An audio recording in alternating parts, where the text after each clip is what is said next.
Hi, third grade. I hope that you are doing well. I am going to read a few more chapters of Sarah Plain and Tall. And when we ended chapter 2, Jacob and the family had just received a letter from Sarah saying that she will come by train wearing a yellow bonnet and that she is plain and tall. She also told Caleb and Anna that she does sing. So I will start reading at chapter number 3. Sarah came in the spring. She came through green grass fields that bloomed with Indian paintbrush, red and orange, and blue-eyed grass. Papa got up early for the long day's trip to the train and back. He brushed his hair so slick and shiny that Caleb laughed. He wore a clean blue shirt and a belt instead of suspenders. He fed and watered the horses, talking to them as he hitched them up to the wagon. Old Bess, calm and kind, Jack, wild-eyed, reaching over to nip Bess on the neck. "Clear day, Bess," said Papa, rubbing her nose. "Settle down, Jack." He leaned his head on Jack. And then Papa drove off along the dirt road to fetch Sarah, Papa's new wife. Maybe our new mother. Gophers ran back and forth across the road, stopping to stand up and watch the wagon. Far off in a field, a woodchuck ate and listened. Caleb and I did our chores without talking. We shoveled out the stalls and laid down new hay. We fed the sheep. We swept and straightened and carried wood and water, and then our chores were done. Caleb pulled on my shirt. "Is my face clean?" he asked. "Can my face be too clean?" He looked alarmed.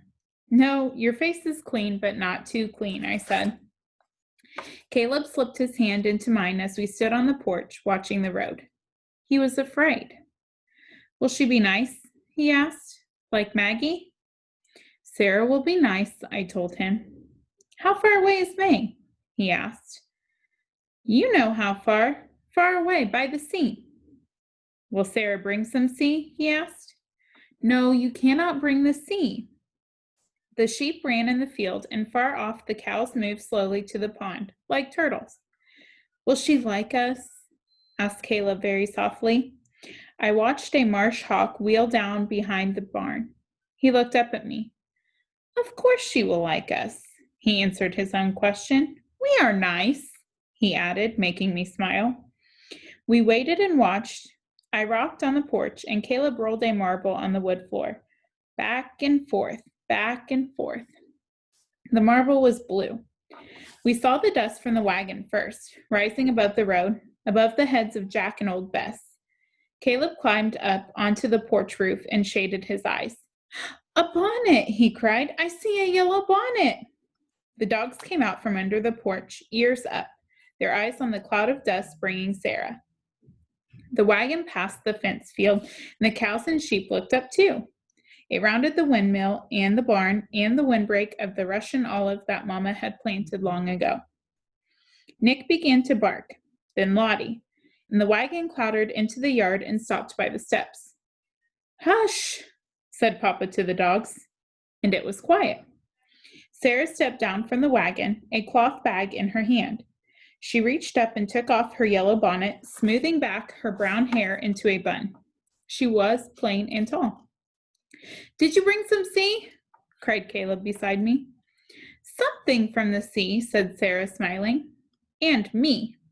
She turned and lifted a black case from the wagon. "And Seal, too." Carefully, she opened the case, and Seal, gray with white feet, stepped out. Lottie lay down, lay her head on her paws, staring.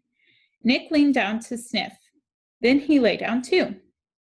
"The cat will be good for the barn," said Papa. "For mice." Sarah smiled.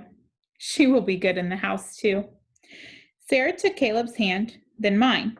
Her hands were large and rough.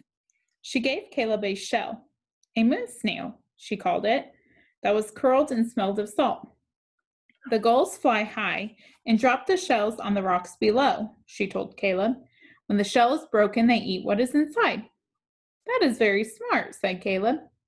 "For you, Anna," said Sarah, "a sea stone." and she gave me the smoothest and whitest stone I had ever seen. The sea washes over and over and around the stone, rolling it until it is round and perfect. That is very smart too, said Caleb. He looked up at Sarah.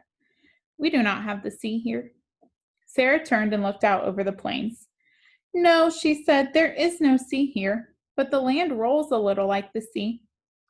My father did not see her look, but I did, and I knew Caleb had seen it too. Sarah was not smiling. Sarah was already lonely. In a month's time, the preacher might come to marry Sarah and Papa. And a month was a long time enough for her to change her mind and leave us. Papa took Sarah's bags inside, where her room was ready with a quilt on the bed and blue flax dried in a vase on the night table. Seal stretched and made a small cat sound. I watched her circle the dogs and sniff the air. Caleb came out and stood beside me. When will we sing? He whispered. I shook my head, turning the white stone over and over in my hand. I wished everything was as perfect as this stone. I wished that Papa and Caleb and I were perfect for Sarah. I wished we had a sea for our own. Chapter 4. The dogs loved Sarah first.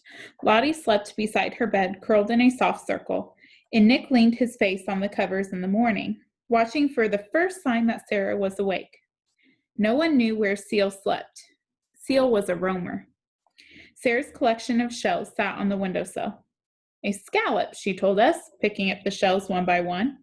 A sea clam, an oyster, a razor clam, and a conch shell. If you put it to your ear, you can hear the sea. She put it to Caleb's ear, then mine. Papa listened too. And Sarah listened once more, with a look so sad and far away that Caleb leaned against me. At least Sarah can hear the sea, he whispered. Papa was quiet and shy with Sarah, and so was I. But Caleb talked to Sarah from morning until the light left the sky. Where are you going? He asked. To do what?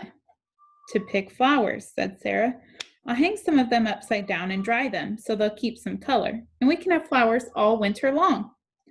I'll come too, cried Caleb. Sarah said winter, he said to me. That means Sarah will stay. Together we picked flowers, paintbrush and clover and prairie violets. There were buds on the wild roses that climbed up the paddock fence. The roses will bloom in early summer, I told Sarah. I looked to see if she knew what I was thinking. Summer was when the wedding would be. Might be. Sarah and Papa's wedding. We hung the flowers from the ceiling in little bunches. I've never seen this before, said Sarah. What's it called? Bride's bonnet, I told her. Caleb smiled at the name. We don't have this by the sea, she said. We have seaside goldenrod and woolly ragwort. Woolly ragwort, Caleb whooped. He made up a song. Woolly ragwort all around, woolly ragwort on the ground. Woolly ragwort grows and grows, woolly ragwort in your nose. Sarah and Papa laughed, and the dogs lifted their heads and thumped their tails against the wood floor. Seal sat on a kitchen chair and watched us with yellow eyes. We ate Sarah's stew, the late light coming through the windows. Papa had baked bread that was still warm from the fire. The stew is fine, said Papa. Yeah, Sarah nodded. The bread, too.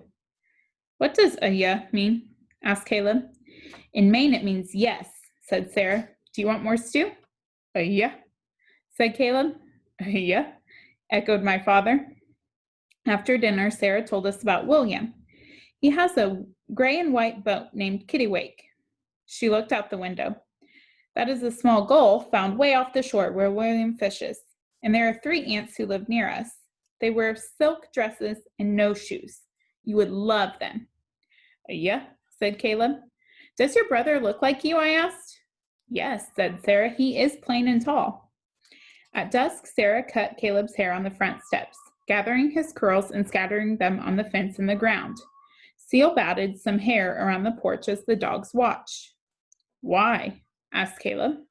For the birds, said Sarah. They will use it for their nests. Later we can look for nests of curls. Sarah said later. Caleb whispered to me. Sarah will stay. Sarah cut Papa's hair too. No one else saw, but I found him behind the barn, tossing the pieces of hair into the wind for the birds. Sarah brushed my hair and tied it up in back with a rose velvet ribbon she had brought from Maine. She brushed hers long and free and tied it back too, and we stood side by side looking into the mirror.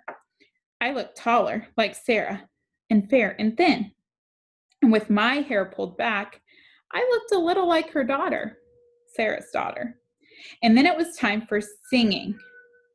Sarah sang us a song we had never heard before as we sat on the porch. Insects buzzing in the dark, the rustle of cows in the grasses. It was called Summer is a Comin' In, and she taught it to us all, even Papa, who sang as if he had never stopped singing. Summer is a comin' in, you sing cuckoo. What is summer? Asked Caleb. He said it sooner, the way Sarah had said it. Summer, said Papa and Sarah at the same time. Caleb and I looked at each other. Summer was coming. Tomorrow, said Sarah, I want to see the sheep. You know, I've never touched one. Never? Caleb sat up. Never, said Sarah, but she smiled and leaned back in her chair. But I've touched seals, real seals. They're cool and slippery and they slide through the water like fish. They can cry and sing, and sometimes they bark, a little like dogs. Sarah barked like a seal, and Lottie and Nick came running up from the barn to jump on Sarah and lick her face and make her laugh. I wish I could touch a seal right now, said Caleb, his voice so soft in the night. So do I, said Sarah. She sighed. Then she began to sing the summer song again. Far off in a field, a meadow lark sang too.